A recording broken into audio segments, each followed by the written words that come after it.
पूर्व के अध्याय में हमने मुद्रा के कार्यों के बारे में अध्ययन किया है। ए स्थैतिक कार्य और बी प्रावेगिक कार्य। स्थैतिक कार्यों का अध्ययन हमने पूर्व के अध्याय में कर लिया है। वर्तमान में हम प्रावेगिक कार्यों के संदर्भ में अध्ययन करेंगे। प्रोफेसर मार्शल ने कहा है, मुद्रा वह धुरी है जिसके चारों ओर समस्त अर्थतंत्र चक्कर लगाता है, अर्थात विभिन्न क्रियाकलाप जितने भी अर्थव्यवस्था में आर्थिक क्रियाओं से संपादित किए जाते हैं, वे समस्त क्रियाकलाप मुद्रा के द्वारा ही संभव हो सकते हैं।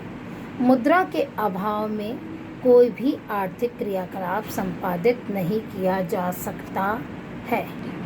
स्थैतिक कार्यों के अंतर्गत हमने मुद्रा के समस्त परंपरागत कार्यों का अध्ययन किया है। प्रावेगिक कार्यों के अंतर्गत मुद्रा के ऐसे आर्थिक गतिविधियों को सम्मिलित किया जाएगा जो अर्थव्यवस्था की विभिन्न आर्थिक गतिविधियों को सक्रिय रूप से प्रभावित करता है तथा मुद्रा की पूर्ति का प्रभाव मूल्य स्तर पर पड़ता है और मूल्य स्तर में होने वाले विभिन्न परिवर्तन संपूर्ण अर्थव्यवस्था को परिवर्तित करते हैं। अर्थात मुद्रा का यह कार्य गतिमान कार्य कहलाता है जो कि आर्थिक विकास को दिशा प्रदान करता है। मुद्रा की गतिशीलता के कारण कुछ कार्य ऐसे होते हैं जो स्वतः ही उत्पन्न होते हैं और अर्थव्यवस्था को गति प्रदान करते हैं। इस प्रकार के कार्य मुद्रा के प्रावेगिक कार्य कहलाते हैं। ए राष्ट्रीय आय का वितरण, डिस्ट्रीब्यूशन ऑफ नेशनल इनकम। वर्ष भर में जो भी उत्पादित वस्तुओं एवं सेवाओं का बाजार मूल्य सकल राष्ट्रीय उत्पाद अर्थात जो भी बाजार मूल्य होता है वह राष्ट्रीय आय कहलाता है। इस राष्ट्रीय आय का विभिन्न पक्षों को वितरण मुद्रा के माध्यम से ही संभव होता है। अर्थात राष्ट्रीय आय के विभिन्न पक्ष जो भी क्रियाकलाप संपादित करते हैं, उन क्रियाकलापों के आधार पर जो भी भुगतान किया जाता है वह मुद्रा के रूप में ही किया जाता है। उत्पादन, मूल्यह्रास, व्यय योग्य आय आदि राष्ट्रीय आय से संबंधित समस्त तत्वों का विश्लेषण, आय का वितरण मुद्रा के माध्यम से ही संभव है।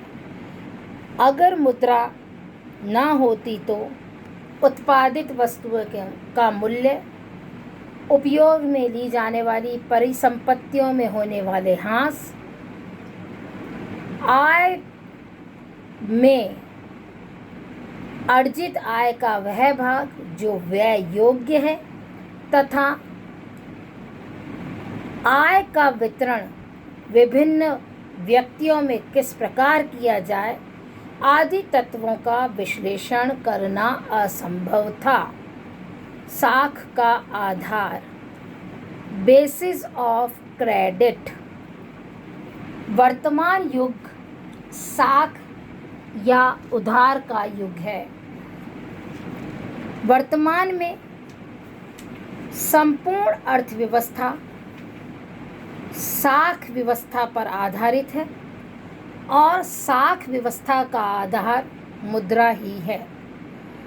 साख बचत को, बचत साख ऋण को और ऋण साख व्यवस्था के आधार से ही हमारा समस्त बाजार तंत्र गतिशील होता है। बैंकों के माध्यम से साख निर्माण, मुद्रा इत्यादि का चलन हुआ है और संपूर्ण निकट मुद्रा के रूप में यथा चेक, प्रतिज्ञा पत्र, विनिमय बिल, साख पत्र आदि का चलन भी मुद्रा के प्रादुर्भाव के परिणाम स्वरूप ही हुआ है। यह सब प्रपत्र मुद्रा व्यवस्था पर ही आधारित है, अर्थात साख का आधार मुद्रा ही है। वर्तमान परिप्रेक्ष्य में व्यक्ति विशेष के पास नकद में अगर किसी वस्तु विशेष को खरीदने के लिए पर्याप्त मुद्रा उपलब्ध नहीं है तो वह साख का सहारा लेता है। पूंजी की उत्पादकता में वृद्धि, increase in productivity of capital, अर्थात मुद्रा संपत्ति का सर्वाधिक तरल रूप है। किसी भी वस्तु विशेष को तुरंत प्रभाव से परिवर्तित किया जाए तो वह निकट मुद्रा है, और अगर हमारे पास तरल रूप में रुपये उपलब्ध है तो वह मुद्रा का रूप है। यही कारण है कि उपलब्ध पूंजी की उत्पादकता में मुद्रा के माध्यम से पूंजी में वृद्धि की जा सकती है, अर्थात पूंजी के द्वारा उत्पादित की जाने वाली वस्तु, अतिरिक्त पूंजी का उत्पादन आदि समस्त क्रियाकलाप पूंजी के माध्यम से ही संपादित किए जाते हैं। बिना प्रयोग के पड़ी संपत्ति को बेचकर भी मुद्रा में परिवर्तित किया जा सकता है और उस मुद्रा को पूंजी के रूप में किसी उद्योग में विनियोजित करके उसकी उत्पादकता को बढ़ाया जा सकता है। आर्थिक विकास में गति, फेज ऑफ इकोनॉमिक डेवलपमेंट। मुद्रा के माध्यम से हम किसी भी देश की अर्थव्यवस्था या आर्थिक व्यवस्था में गतिशीलता प्रदान कर सकते हैं। रैपिड इकोनॉमिक ग्रोथ भी मुद्रा के माध्यम से ही संभव है।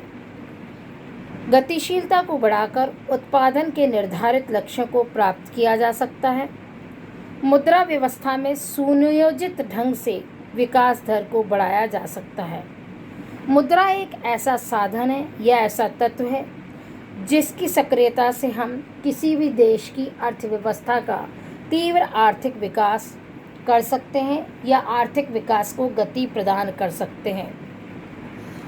मुद्रा के द्वारा उत्पादन, उपभोग, विनिमय, वितरण, राजस्व आदि समस्त आर्थिक क्रियाकलापों को इस प्रकार से संपादित किया जाता है जिससे कि उपलब्ध विभिन्न संसाधनों का अधिकतम विदोहन किया जा सके और अधिकतम विदोहन के द्वारा अधिकतम संतुष्टि प्राप्त की जा सके, जिससे कि उस देश का सर्वांगीण आर्थिक विकास संभव हो सके। मूल्य स्तर पर नियंत्रण, कंट्रोल ओवर प्राइस लेवल।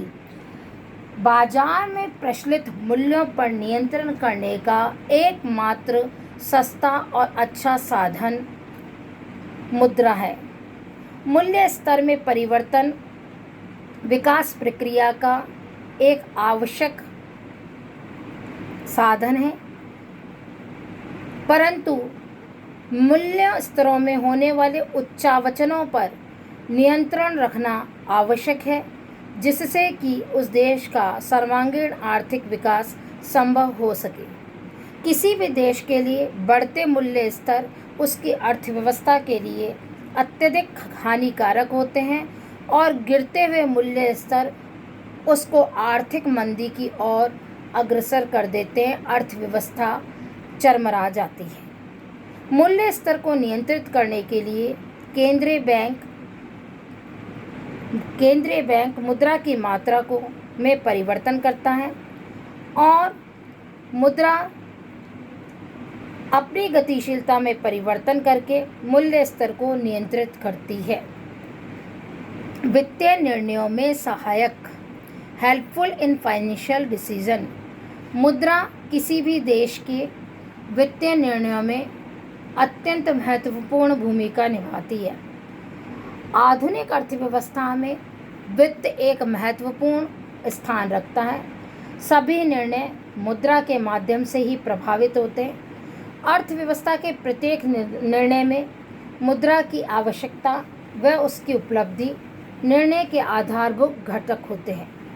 इस दृष्टि से यह कहा जा सकता है कि मुद्रा वित्तीय निर्णयों में अत्यंत महत्वपूर्ण भूमिका निभाती है।